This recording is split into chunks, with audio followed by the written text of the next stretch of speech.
Yun, dahilan ng kahirapan. Yung iba kasing mga teenagers ngayon na papansin ko lang, maaga sila nag-aasawa. Sinasabi nila na mas makakatakas sila sa kahirapan kung mag-aasawa sila. Hindi, mali yun. Nagiging selfish sila kasi iniisip lang nila yung sarili nilang kapakanan. Pero yung ginawa ng pamilya nila na pinag-aral sila dahil gusto magkaroon sila ng kinabukasan, hindi nila binigyan ng halaga, hindi sila nag-isip, inisip lang nila yung sarili nilang kaligayahan na sasabihin nila, mahirap ako ngayon, na pag nag-asawa ako na hindi nila iniisip na mas mahihirapan sila, mas dadagdag pa yung paghihirap nila. Kasi nag-aaral pa lang sila, di ba?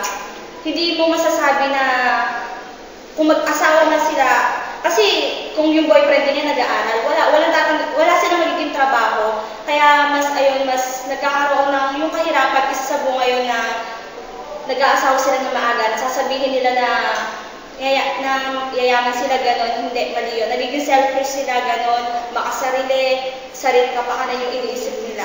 Iyon. Kahirapan yung, kasi minsan overpopulation, di ba? Isa rin sa kahirapan kasi yung iba, sabi nila, mas aangat sila kung marami sila. Pero sa panahon ngayon, kung mas kakaunti yung sa mag-asawa, kung dalawa lang yung anak nila, mas matutugunan nila yung mga pangailangan. Pero kung marami na sasabihin na paglaki nila magiging mayaman, ganun yung hindi kasi mas magandang kaunti, saka mas matutugunan yung kailangan nila, hindi katulad ng marami. Meron pa silang mga sinasakripisyo.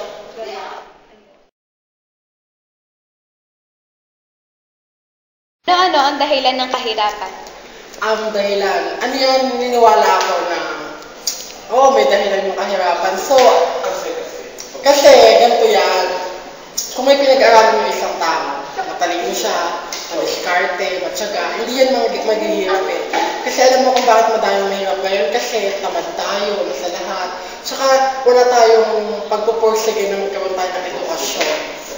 Because I believe na education can be there. Bilang isang estudyante, anong magagawa mo para malutas ang kahirapan? Bilang estudyante, sa tingin ko, ang tama ko naman magagawa is being a good role model to everyone. Kasi kung magiging isang modelo ako na hindi ako isang mahirap na individual, papakita ko sa kanila na nag-aaral ako, may pangarap ako sa buhay, at tuturuan pa sila kung paano maging isang mabuting individual sa mundong ito. Tsaka dapat, lagi mong isip yung goal mo, lahat ng gusto mong makamit. Kasi kung iisipin mo yun, iisipin din nila na sana ganun din sila, na gagawin nilang lahat para makaawag sila sa kahirapan. Thank you. Sa'yo, ano ang ibig sabihin ng kahirapan? Kahirapan, actually, that's one of the reason kung bakit slow ang development ng bansa natin. For me, that's the goes to unemployment. Ayan. Ang iba, sinasabi nila, may ginanawin dyan yung overpopulation, which is, para sa akin, di naman totoo.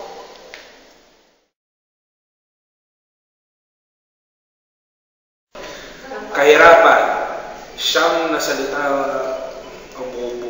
letrang bumubuo dito, napakadaling basahin, napakadaling tandaan, isa sa mga pinakapamilyar na salita sa lengguwahe Pilipino, pero napakahirap intindihin. Bakit? Kasi napakaraming sani ito. Maaaring sani ng katamaran ng isa tao, o maaaring biktima ka lamang ng pagkakataon. Ang tanging problema lang dito ay dahil sa mga ugaling bahala na ng Pilipino. Kung ano man ang isani ng hirapan ng Pilipino, napakahirap lunukin na sasabihin na mahirap na pwede na yan.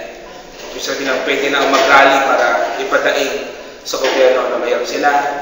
Pwede na yan na habang buhay ako magtatrabaho as waiter sa isang fast food chain.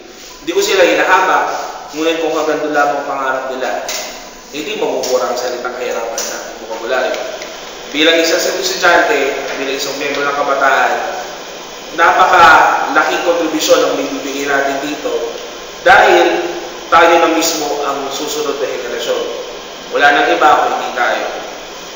Tayo ang mismo magdidikta kung anong ating kinabukasan. Kaya kung sa ating pa lang, harapin na natin salitang pwede na, bilang malaking sani ng kahirapan, maaaring maging nasa abo na lang ang salitang ito pagdating ng mga